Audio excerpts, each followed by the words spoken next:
l'extraordinaire descente de l'Amazone jusqu'à son embouchure sur un immense radeau, une jangada, va, pour la famille Garal, se transformer en un terrible cauchemar.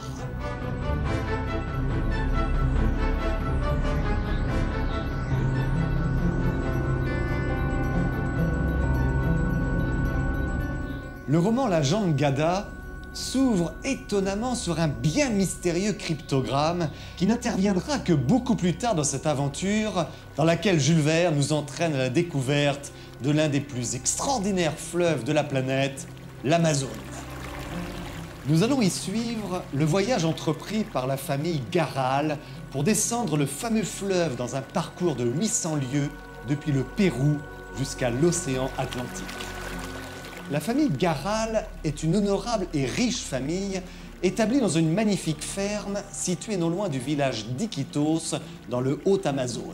Le but de leur voyage sur l'Amazone est d'aller célébrer à Belém le mariage de la jeune Minia avec un ami de la famille, le médecin Manuel Valdés. Le chef de famille, Joan Garal, a imaginé un moyen assez extraordinaire pour effectuer dans d'exceptionnelles conditions de confort et de sécurité cette descente en famille de l'Amazonie. L'idée va être de réaliser et de construire un gigantesque train de bois, une sorte de radeau géant capable de supporter un véritable petit village à son bord avec des maisons d'habitation, des vérandas et même une chapelle. Il est vrai que toute la famille Garal va faire ce voyage, accompagnée de leurs serviteurs et par une centaine de membres du personnel de la ferme, ainsi que de quelques amis, dont un coiffeur barbier, un Figaro du nom de Fragoso. La construction de ce radeau, de cette jangada, comme on dit au Brésil, pour désigner les radeaux de bois, va demander des efforts considérables de la part du personnel de la ferme. Sa dimension est exceptionnelle, avec 1000 pieds de longueur sur 60 de large. Toute cette petite famille, soudée autour du père, sans compter le fils Benito et son futur beau-frère Manuel, est alors plus qu'excitée par les préparatifs de cette expédition. L'événement est d'importance, notamment pour Yaquita, la femme de Joan Garal, et pour leur fille Minia, qui toutes deux ne se sont jamais éloignées bien loin de leur ferme. Quant à Joan Garal, cela faisait près de 25 ans qu'il n'avait pas quitté son exploitation. Depuis cette année 1826, où il y était arrivé alors à demi-mort de faim et de fatigue. Recueilli par le père de Yaquita, propriétaire de la ferme, il a, grâce à son dévouement et à son intelligence, transformé progressivement la petite exploitation de son protecteur en une prospère affaire de vente de bois. À la mort de ce dernier, Joam épouse Yaquita avec la bénédiction ultime de son père mourant. Joan Garal est d'une honnêteté proverbiale, d'une grande sobriété, et sa vie est entièrement consacrée à sa famille et à son travail. Cependant, chez cet homme calme, auquel tout semblait avoir réussi dans la vie, on pouvait remarquer comme un fond de tristesse, que la tendresse même de Yaquita n'avait pu vaincre. Pourquoi ce juste semblait-il ne pouvoir être heureux que par les autres, non par lui-même? Fallait-il attribuer cette disposition à quelque secrète douleur? Enfin, le 6 juin 1852, la jangada peut commencer son formidable voyage, propulsée par la seule force du courant du fleuve. À l'avant de la gigantesque embarcation, le pilote est installé sur une sorte de siège surélevé d'où il donne ses ordres pour les manœuvres effectuées à l'aide de longues perches et de gaffes. Nous avons alors droit à un véritable cours sur cette nature luxuriante du fleuve Amazone, sur sa faune, sa flore, et sans compter sur les peuples indiens qui habitent son littoral. Mais si pour les jeunes fiancés Minia et Manuel, ce voyage est synonyme d'un avenir plein d'espoir, cette descente de l'Amazone est pour Joan Garal un retour vers un passé qui semble douloureux. Durant les premières semaines de navigation, il passe la plus grande partie de ses journées enfermé dans son bureau, écrivant un long mémoire consacré à l'histoire de sa vie. Quant à Fragoso, le coiffeur barbier, que le destin n'a pas toujours privilégié, après sa rencontre avec Ligna, la charmante et pétillante servante de Minia, il voit enfin venir le bonheur. Mais coup de théâtre!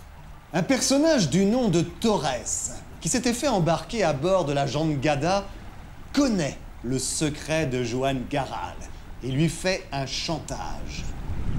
Joan Garral se nomme en réalité Joan d'Acosta et c'est un fugitif qui avait été condamné à mort pour un crime effroyable commis il y a 26 ans au Brésil. Un crime pour lequel il avait clamé son innocence. « Jouons franc jeu, Joan Garral », dit Torres en retenant à demi ses paroles. « Oui, vous êtes innocent, je le sais, car je connais le véritable coupable et je suis en mesure de prouver votre innocence. » Le prix du chantage ? La main de la fille de Joan Garral et la moitié de sa fortune. Joan Garral est innocent. 100 fois, sans doute, il eut la pensée de dire à sa femme ce qu'avait été son passé. Oui, l'aveu était sur ses lèvres, surtout lorsqu'elle le priait de la conduire au Brésil, de faire descendre à sa fille et à elle ce beau fleuve des Amazones. Le courage lui manqua. Joan Garral refuse le chantage de Torres. Fou de rage, celui-ci le dénonce à la police brésilienne. Et sous les yeux effondrés de sa femme et de ses enfants, Joan Garral est emprisonné. Implacable, la justice doit appliquer la sentence d'il y a 26 ans. Joan Garral ne s'accroche plus qu'à un seul espoir pour sauver sa tête. Pouvoir donner au juge la preuve de son innocence que Torres affirme posséder. La famille savait tout également maintenant. Elle savait qu'au dire de Torres, la preuve de l'innocence de Joan Garral existait réellement. Que ce document avait été écrit de la main même de l'auteur de l'attentat. Que ce criminel, pris de remords au moment de mourir, l'avait remis à son compagnon Torres. Et que celui-ci, au lieu de remplir les volontés du mourant, avait fait de la remise de ce document une affaire de chantage. Mais un nouveau coup du sort va définitivement perdre Joan Garral, à moins d'un miracle. Son fils Benito, fou d'un désir de vengeance contre le traître Torres, le provoque en duel. Et ce dernier, touché à mort, tombe d'une falaise et son corps est englouti dans les eaux de l'Amazone. En faisant disparaître Torres, c'est aussi la preuve éventuelle de l'innocence de Joan Garral qui s'évanouit. Comprenant la portée terrible de son geste, qui condamne son père, Benito n'a qu'une idée, retrouver le corps de Torres et ce fameux document conservé dans un étui métallique. Après de nombreuses recherches infructueuses, Benito finit par emprunter une tenue de scaphandrier. La description de cette quête dans les profondeurs étranges de l'Amazone est particulièrement exceptionnelle. Notamment lorsque Benito se retrouve devant le cadavre d'un énorme caïman. Mais alors qu'il aperçoit le corps de Torres gisant sur le lit du fleuve, voici Benito attaqué par un terrible gymnote ou couleuvre électrique. Impuissant devant les décharges électriques de l'animal, Benito est en train de succomber lorsque soudain, le corps de Torres, du fait d'un curieux phénomène de physique, se met à bouger et à remonter lentement à la surface.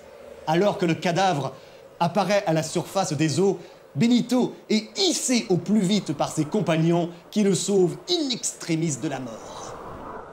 Juste avant que le cadavre de Torres ne soit déchiqueté par une multitude de rapaces voraces, le précieux étui y est retrouvé, avec le soulagement que l'on peut imaginer de Benito et de ses compagnons. Le juge Jariquez ouvrit l'étui et en tira effectivement un document jauni. Il déploya ce papier, il le retourna, de manière à en examiner le recto et le verso, qui étaient couverts d'une assez grosse écriture. « Un document, en effet, dit-il. Il n'y a pas à en douter, c'est bien un document. »« Oui, répondit Benito. Et ce document, c'est celui qui atteste l'innocence de mon père. »« Je n'en sais rien, répondit le juge Jariquez. et je crains que ce ne soit peut-être difficile à savoir. Pourquoi? S'écria Benito qui devint pâle comme un mort. Parce que ce document est écrit dans un langage cryptologique, répondit le juge Jarriquez, et que ce langage... Eh bien, nous n'en avons pas la clé. Il faut bien l'avouer, le juge Jarriquez n'avait pas été convaincu de l'innocence de Juan Garral. Et depuis la découverte du document, il se trouvait tout à coup transporté dans sa spécialité.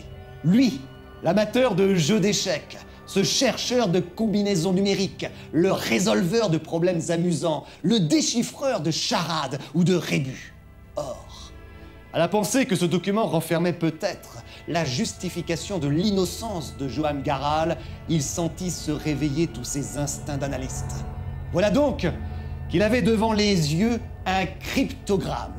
Aussi, ne pensa-t-il plus qu'à en chercher le sens, et cela jusqu'à en perdre le manger et le boire.